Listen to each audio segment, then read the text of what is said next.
Assalamualaikum warahmatullahi wabarakatuh. Kami dari kelompok 3, mata kuliah akuntansi manajemen, prodi akuntansi, kelas perkuliahan karyawan Universitas Muhammadiyah Kota Surabaya yang dibimbing oleh dosen kami tercinta, Ibu kita Desi Pradani, akan membahas soal akuntansi pertanggungjawaban dan soal biaya standar.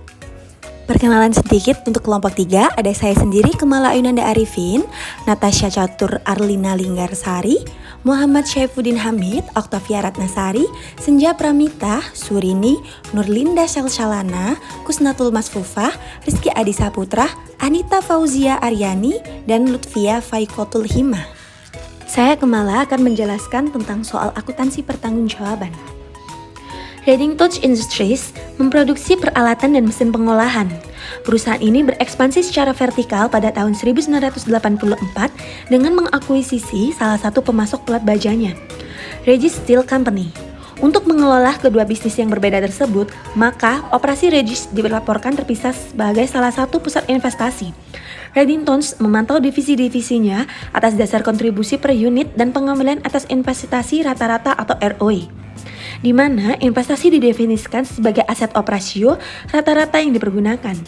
Besarnya bonus manajemen ditentukan oleh ROI. Seluruh investasi dalam aset operasi diharapkan menghasilkan pengembalian minimal 11% sebelum pajak penghasilan. Harga pokok penjualan Regis dipertimbangkan menjadi biaya variabel. Sementara beban administratif divisi tidak terkandung pada volume penjualan. Beban penjualan merupakan bauran dari biaya-biaya yang 40% darinya terkait dengan volume penjualan. Regis ditawari suatu akuisisi modal dengan estimasi ROI 11,5%. Namun manajemen divisional memutuskan untuk menolaknya karena yakin bahwa investasi akan menekan ROI Regis. Laporan operasi Regis tahun 1998 disajikan sebagai berikut. Aset operasional divisi yang digunakan pada tanggal 30 November 1998 adalah 15.750 US dollar, naik 5% di atas saldo akhir pada tahun 1997. Laporan operasional dalam ribuan divisi baja Regis untuk tahun yang berakhir 30 November 1998. Penjualan 25.000 US dollar dikurangi beban yaitu harga pokok penjualan 16.000 US dollar, beban administratif 3.955, beban penjualan 2.700, hasilnya 23.155 US dollar.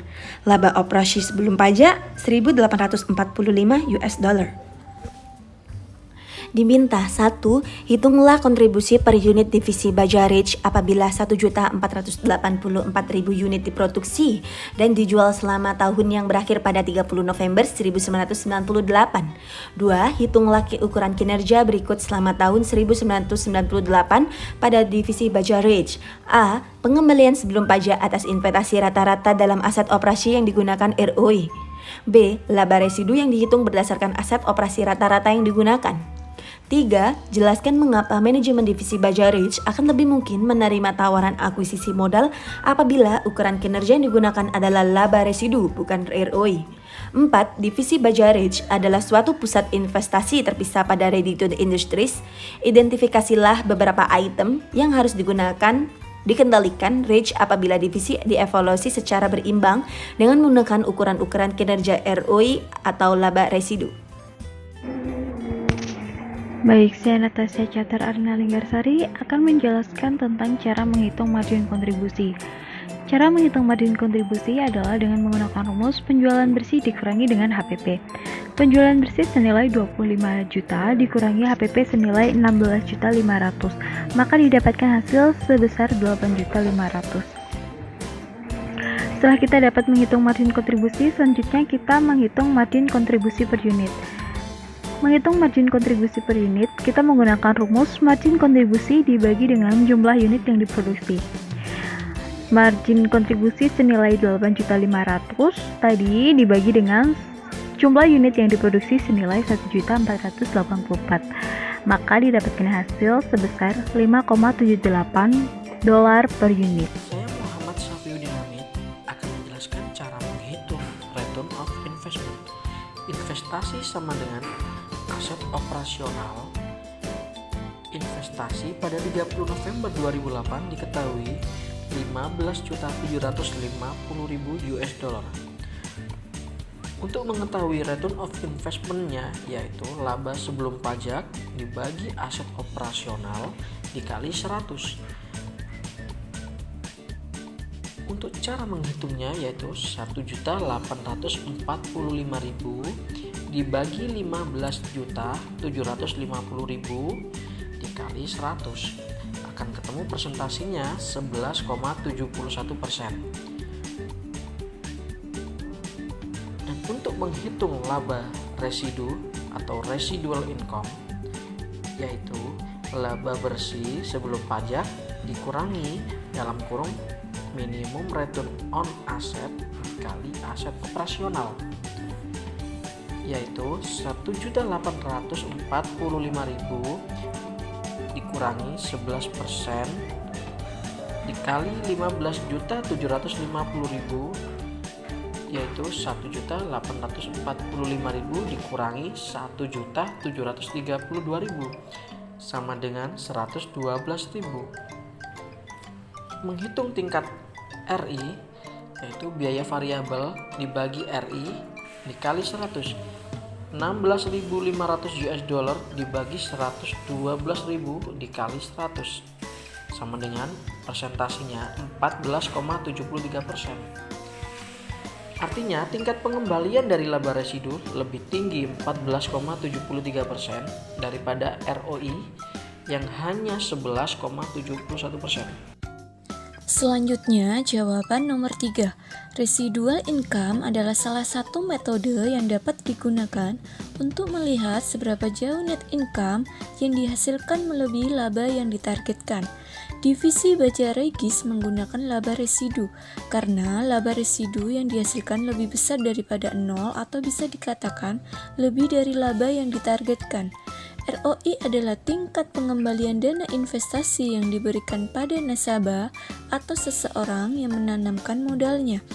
Bagi sebuah perusahaan, ROI merupakan acuan yang digunakan untuk menunjukkan seberapa besar pengembalian yang didapat dari investasi yang dilakukan. Selanjutnya, saya Husnatul Masfufah akan menjawab soal dari akuntansi pertanggungjawaban poin keempat. Kinerja pusat investasi adalah pusat pertanggungjawaban yang hasil kerjanya diukur berdasarkan laba dan jumlah investasinya. Divisi pusat memiliki laporan laba rugi dan neracanya sendiri. Apabila divisi dievaluasi secara seimbang dengan menggunakan ROI, maka item yang perlu diperhatikan adalah mempertinggi perputaran harta atau turnover on asset dan mempertinggi net profit margin. Sedangkan apabila dievaluasi dengan menggunakan laba residu, maka penekanannya lebih pada pendapatan dan biaya operasional. Saya Surini akan membacakan soal biaya standar. Pabrik Maxim dari Divisi Peralatan Dapur PT Langgeng Jaya memproduksi panggangan roti teflon. Imam adalah direktur pabrik tersebut menggunakan sistem biaya standar untuk kalkulasi biaya produksi dan pengendalian. Kartu biaya standar untuk 1 unit panggangan roti teflon adalah sebagai berikut. Bahan langsung 3 pound per poundnya Rp5.000, total Rp15.000. Tenaga kerja langsung 0,8 jam per jamnya Rp12.000, total Rp9.600. BOP variabel 0,8 jam per jamnya Rp5.000, total Rp4.000.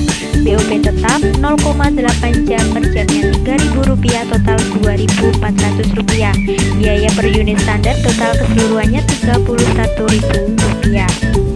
Selama tahun berjalan, pabrik ini memiliki aktivitas produksi aktual sebagai berikut. Yang pertama, jumlah produksi panggangan roti sebesar 5.000 unit. Total 130.000 pound bahan baku dibeli pada harga Rp4.700 per pound. Ada 30.000 pound bahan baku dalam persediaan awal dicatat pada harga Rp5.000 per pound. Tidak ada persediaan akhir.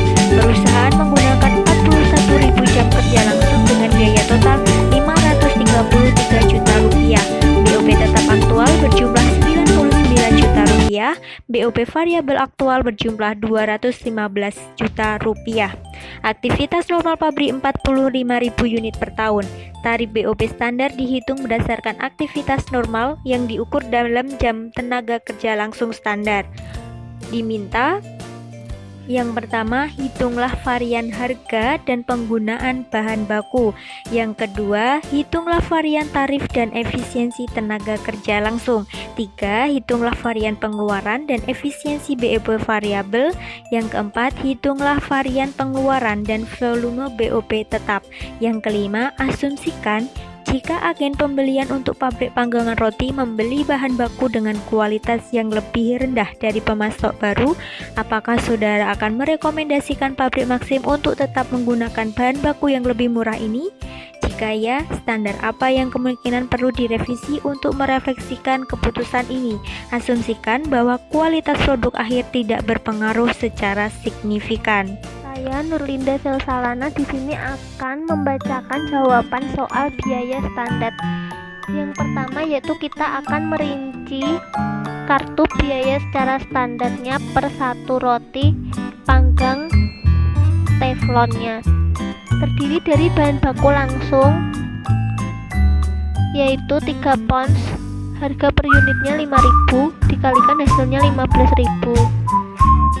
Yang kedua, tenaga kerja langsung yang terdiri dari 0,8 jam, per unitnya 12.000 dikalikan jadi 9.600. Yang ketiga, BOP variabel yaitu terdiri dari 0,8 jam, per unitnya 5.000 dikalikan hasilnya 4.000. Yang keempat, BOP tetap yang terdiri dari 0,8 jam, per harga per unitnya yaitu 3.000 dikalikan hasilnya 2.400.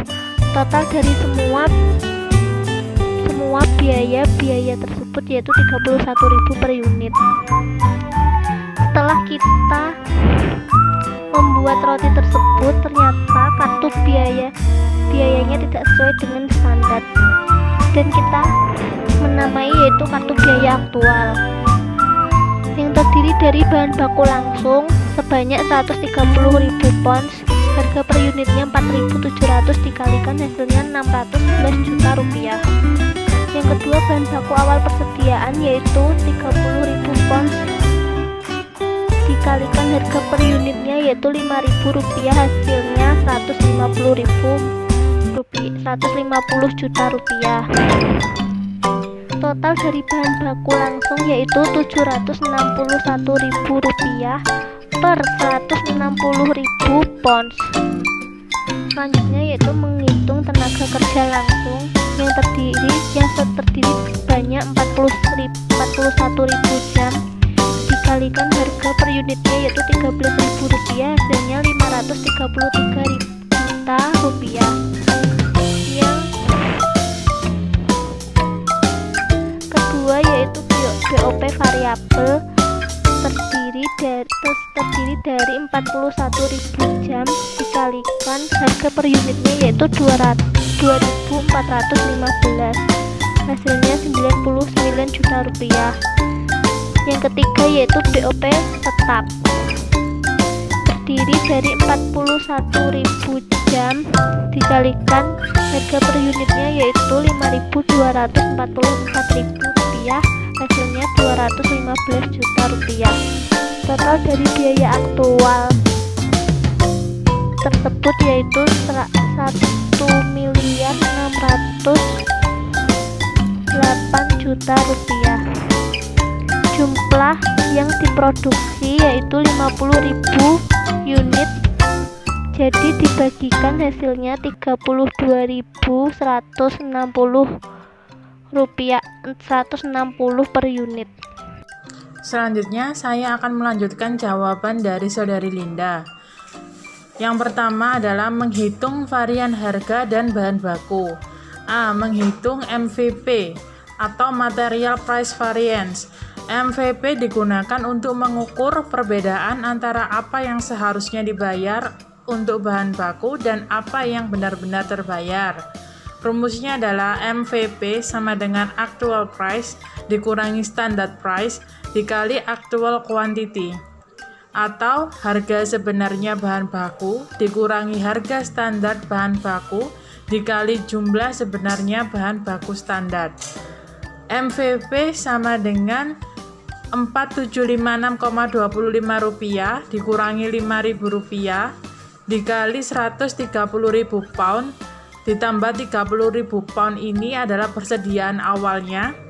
MVP sama dengan minus 243,75 dikali 160.000 pound. Totalnya adalah minus 39 juta. B. Menghitung MUP atau Material Usage Variance, digunakan untuk mengukur perbedaan antara bahan baku langsung secara aktual dan bahan baku langsung yang seharusnya digunakan untuk output aktual. MUP sama dengan Actual Quantity dikurangi Standard Quantity dikali dengan Standard Price, atau jumlah bahan baku aktual dikurangi jumlah bahan baku standar dikali harga bahan baku standar. MUP sama dengan 160.000 pound dikurangi 3 pound dikali 45.000 unit dikali 5.000. MUP sama dengan 160.000 pound 103 dikurangi 135.000 pound dikali dengan 5.000. MUP sama dengan 25.000 dikali 5.000 sama dengan 125 juta. Kali ini saya akan membahas tentang variasi tenaga kerja langsung, yaitu menghitung LRV atau Labor Rate Variance, atau disebut juga varians tarif tenaga kerja, yang merupakan selisih tarif biaya tenaga kerja aktual dengan tarif biaya tenaga kerja yang diperkenankan dengan menggunakan jam kerja standar. Dengan rumus LRV sama dengan AR dikurangi SR dikali AH, di mana AR itu merupakan tarif tenaga kerja aktual, sedangkan SR itu tarif tenaga kerja standar, dan AH merupakan jam kerja aktual. Dengan perbandingan contoh soal yang ada di sini, yaitu ada LRV sama dengan tarif upah aktual per jam. Di sini kita menggunakan 13.000 dikurangi tarif upah standar per jam. Di sini ada Rp12.000 untuk standar per jamnya dikali jam tenaga kerja. Di sini jam tenaga kerja totalnya ada 41.000 jam kerja. Di mana jika 1.000 dikali 41.000 jam kerja itu menghasilkan 41 juta. Di sini juga ada kemungkinan penyebab terjadinya varians tenaga kerja tidak langsung. Tenaga kerja langsung itu sangat tidak menguntungkan karena terjadinya perubahan tarif yang belum disesuaikan dengan standar penggunaan tenaga kerja dengan klasifikasi tarif atau upah yang berbeda dari yang ditetapkan. Ketika penyiapan standar untuk pekerjaan, penggunaan kelompok pekerja dengan penetapan tarif atau upah yang berbeda yang mengakibatkan sulitnya diantisipasi kalau terjadi di suatu perusahaan. Kali ini yaitu akan menghitung SFO, yaitu Standard Variance Overhead. SFO ini digunakan untuk menghitung perbedaan antara jam kerja BOP Variable Actual dengan BOP Variable Standard yang seharusnya digunakan. Variance pengeluaran overhead variable adalah sama, tetapi tidak serupa dengan variansi harga bahan baku dan tenaga kerja. Di sini terdapat perbedaan yang secara konseptual, yaitu variansi pengeluaran overhead variable dapat muncul karena harga-harga pada tiap bagian overhead telah meningkat atau menurun. Sedangkan overhead variable diasumsikan bervariasi sejalan dengan perubahan volume produksi. Jadi overhead variable berubah sesuai dengan proporsi perubahan jam tenaga kerja langsung. Jadi dihasilkan rumus sebagai berikut. Rumusnya yaitu SFO dikali AH dikurangi SH, di mana SFO ini yaitu BOP overhead standar dikalikan dengan AH yaitu jumlah jam tenaga kerja aktual dikurangi SH yaitu jam tenaga kerja standar.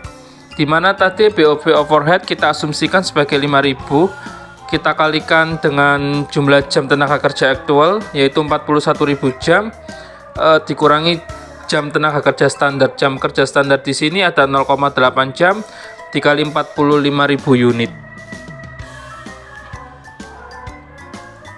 Jika dihitung totalnya yaitu ada 5.000 jam, di mana BOP overhead dikali dengan jumlah jam kerja standar yang dikurangi jumlah kerja aktual 5.000 jam dengan total 25 juta.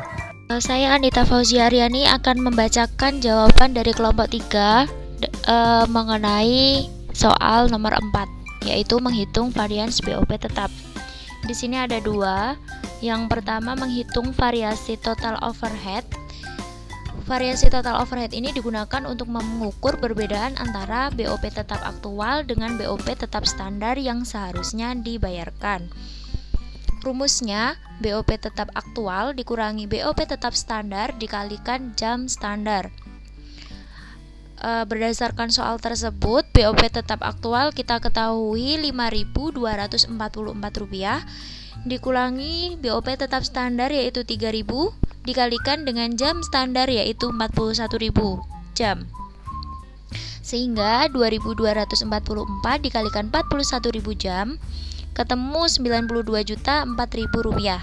Jadi di sini kita ketahui bahwa variasi total overhead adalah Rp92.004.000.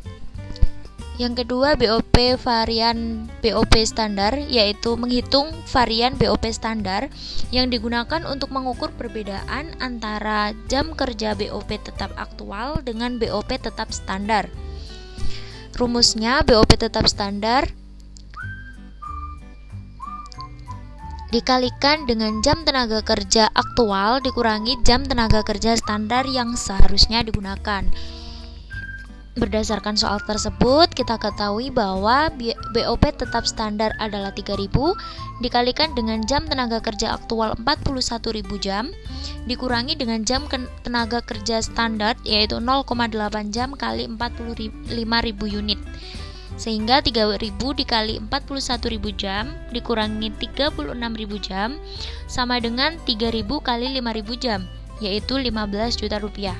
Jadi BOP standar dari soal nomor 4 adalah Rp15 juta. Jawaban nomor 5 dari kelompok kami adalah tidak merekomendasikan pabrik Maxim untuk tetap menggunakan bahan baku yang lebih murah. Ini karena banyak berpengaruh terhadap kualitas bahan baku. Sebagai berikut, pada MUV sebesar 50 juta, LEV sebesar 12 juta, BOP variabel efisiensi sebesar 5 juta, MPV sebesar negatif 39 juta, dan total seluruhnya adalah 28 juta. Jadi, varian yang terjadi sebagian besar dipengaruhi oleh kualitas bahan baku. Bila bahan baku diganti dengan kualitas yang rendah, maka sebaiknya perusahaan tidak meneruskan kebijakan tersebut. Sekian penjelasan dari kelompok kami. Kurang lebihnya kami mohon maaf yang sebesar-besarnya. Wassalamualaikum warahmatullahi wabarakatuh.